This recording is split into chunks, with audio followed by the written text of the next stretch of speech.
Hello' everyone, আশা কৰোঁ সকলো ভালেই আছে। আজি মই এতিয়া উপস্থিত হৈছোঁ এই তামোলবাৰী চাহ বাগিচাত। আৰু তামোলবাৰী চাহ বাগিচাৰ মোৰ পিছফালে আছে এইটো বাংলোটো। এই বাংলোটো হৈছে জ্যোতিপ্ৰসাদ আগৰৱালাদেৱৰ জন্মস্থান ইয়াতে তামোলবাৰী। আৰু এইটোৱে হৈছে এই বাংলাটো, মোৰ পিছফালে থকা এইটো বাংলোৱে হৈছে জ্যোতিপ্ৰসাদ আগৰৱালাদেৱৰ ঘৰ। গতিকে চাম ভিতৰত কি কি আছে, যদি সোমাবলৈ দিয়ে। লগত মই আহিছোঁ, এয়া আছে ৰাজীৱ দা, আমাৰ গোটেই টিম আছে আচলতে। তেখেতসকলে এয়া চাই আছে, মই দেখুৱাইছোগৈ বাৰু, বলক।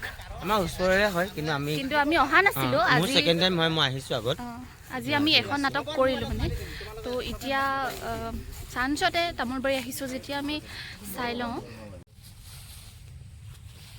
17 জুন 2019 চনত অসমৰ প্ৰাক্তন মুখ্যমন্ত্ৰী সৰ্বানন্দ সোণোৱাল ডাঙৰীয়াই ৰূপকোঁৱৰ জ্যোতিপ্ৰসাদ আগৰৱালাদেৱৰ এই প্ৰতিমূৰ্তিটো উন্মোচন কৰিছিলে।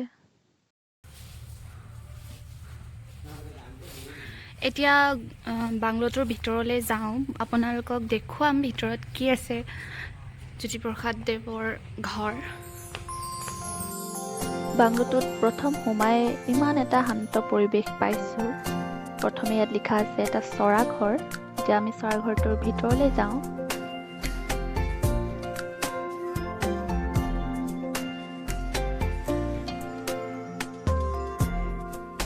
এই ঠাইডোখৰ হৈছে ৰূপকোঁৱৰ জ্যোতিপ্ৰসাদ আগৰৱালাদেৱৰ অধ্যয়ন কোঠা।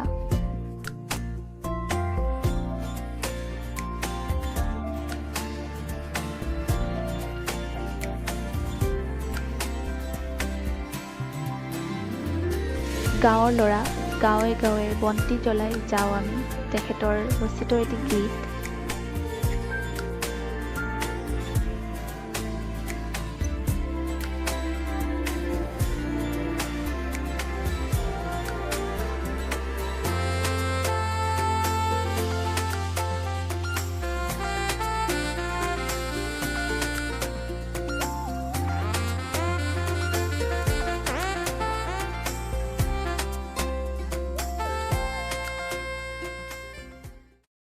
এয়াই হৈছে জ্যোতিপ্ৰসাদদেৱৰ ঘৰ। আৰু কি কি চাব পাৰোঁ দেখুৱাই যাওঁ। ইয়াত আছে কিছুমান কিতাপ।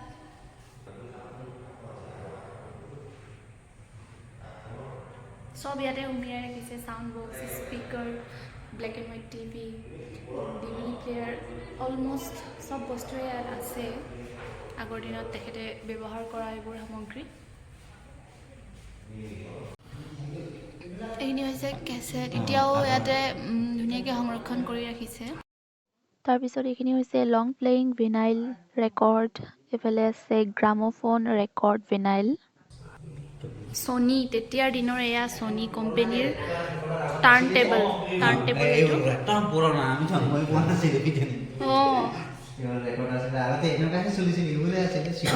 এইবোৰ ফিলিপছ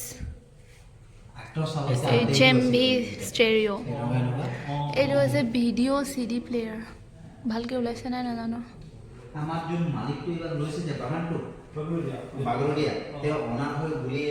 এইটো ৰেকৰ্ড প্লেয়াৰ, বাকচৰ দৰে লাগিছে। ৰেকৰ্ড প্লেয়াৰ কাম এইটো ৰেডিঅ' হয়, ৰেডিঅ' দেখিছে ন, কিন্তু ৰেডিঅ'ৰ নিচিনা একদম লগা নাই। এইটো হ'ল CD প্লেয়াৰ, ফাৰ্ষ্ট মডেল। এইটো DVD। এয়া হৈছে ব্লেক এণ্ড হোৱাইট টিভি, কিমান ধুনীয়াকৈ সংৰক্ষণ কৰি ৰাখিছে, চাবলৈ পাই খুবেই ভাল লাগিছে।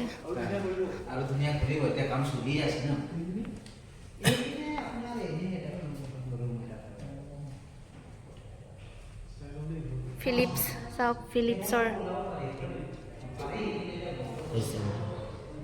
কিমান আছিলে তেখেতৰ এইবোৰ বক্স। এইটো স্পীকাৰ হয়, চাওক কিমান আগৰ, কিন্তু ইমান ধুনীয়াকৈ সজাই ৰাখিছে। এতিয়াও ইয়াত আছে।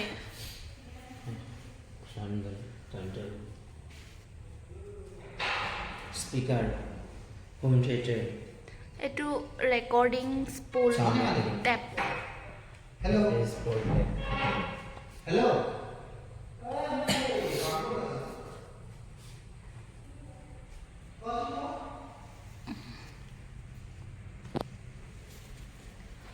আৰু এয়া বাহিৰৰ দৃশ্য। মই এতিয়া আছোঁ এই জ্যোতিপ্ৰসাদ আগৰৱালাদেৱৰ বাসস্থানত আৰু মোৰ সৈতে এতিয়া উপস্থিত আছে আমাৰ বাৰু নাটকৰ টীমৰে এয়াটো হ'ল প্ৰদীপ্ত দা আৰু আপোনাৰ নাম অসীম তাঁতী নমস্কাৰ আমাৰ নাটক চাই কেনেকুৱা লাগিলে আপোনালোকৰ নাটক চাই বহুত ভাল লাগিলে আৰু আমাৰ এই নাটকৰ পৰা আমাৰ যিবোৰ আমাৰ বাগিচাৰ মানুহকেইটা অলপ শিক্ষা পাব বুলি আশা থাকিলে আৰু যিহেতু নজনা কথাকেইটা গম পালে আৰু আপোনাৰ যিবোৰ 108 হ'ল বা 112 হ'ল পুলিচৰ নাম্বাৰ সেইবোৰ কথা অলপ গম পাই অলপ সজাগতা হ'ব বুলি আশা ৰাখিলোঁ আৰু ধন্যবাদ এইফালে আছে আমাক ৰেগুলাৰ অনা নিয়া কৰি থকা এয়া দাদা সৌৰভ ভাল নাম ভাল লাগিছে নাটক চাই সদায় উপভোগ কৰিছোঁ আপোনালোকে এনেকুৱা ধৰণৰ নাটক চাই থাকিব যাতে আপোনালোকে সমাজত ভাল মেছেজ দিব পাৰে ধন্যবাদ থেংক ইউ আৰু লগতে মই ক'ব বিচাৰিছোঁ যে আপোনালোকৰ যিটো টীমটোলৈ অশেষ ধন্যবাদ থাকিল কাৰণ আপোনালোকৰ টীমটো যি নাটক কৰিলে যিটো এক্টিভিটিছ দেখালে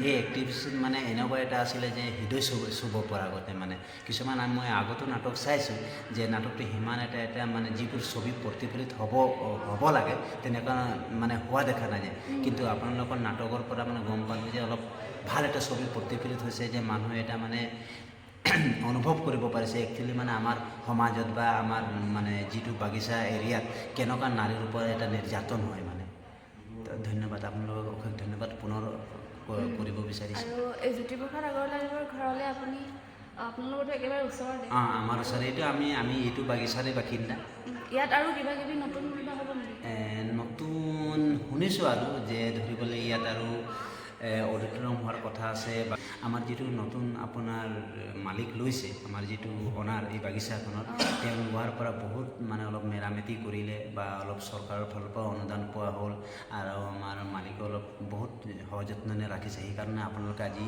এইটো পৰিৱেশত আজি ইয়াত আহি আপোনালোকে কথা পাতিব পাৰিছে বা বহিব পাৰিছে এইটো মেইন থেংকছফুলটো আমাৰ অনাৰজনেই মানে দেৱী প্ৰসাদ বাগৰতীয়া আমি ধন্যবাদ বাগৰতীয়া আৰু আছে মানে মই তেওঁকে অলপ বিশেষকৈ অলপ গম পাওঁ যে তেওঁ তত্ত্বাৱধানত মানে আজি ইমানখিনি হ'ব পাইছে মানে আগতে অলপ জৰুৰী অৱস্থাত আছিলে আগতে আপোনালোকে টিভিয়ে পত্ৰে পাইছে যে টাউনবাৰী চাহ বাগিচাৰ জন্মস্থানটো কিমান কেনেকুৱা আছিলে এতিয়া বহুত আগতকৈ ভাল হ'ল আৰু ভাল হ'ব বুলি আশা ৰাখিলোঁ আৰু ঠিক আছে ধন্যবাদ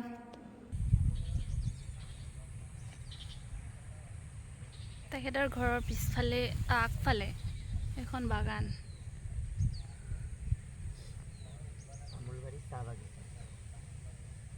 তামোলবাৰী বাগান আৰু ইমান ঠাণ্ডা পৰিৱেশ ভিতৰত সোমালেতো ক'বই নালাগে বহুত শান্ত পৰিৱেশটো এইটো এটা পুখুৰীও আছে আৰু পুখুৰীত এয়া ফুল ফুলি আছে দেখুৱাই দিছোঁ চ' আজিৰ ভিডিঅ'টো ইমানতে সামৰিছোঁ কেনেকুৱা পালে নিশ্চয় জনাব ভাল পালে লাইক কৰিব আৰু ইমান সময় শেষলৈকে ভিডিঅ'টো চোৱাৰ বাবে ধন্যবাদ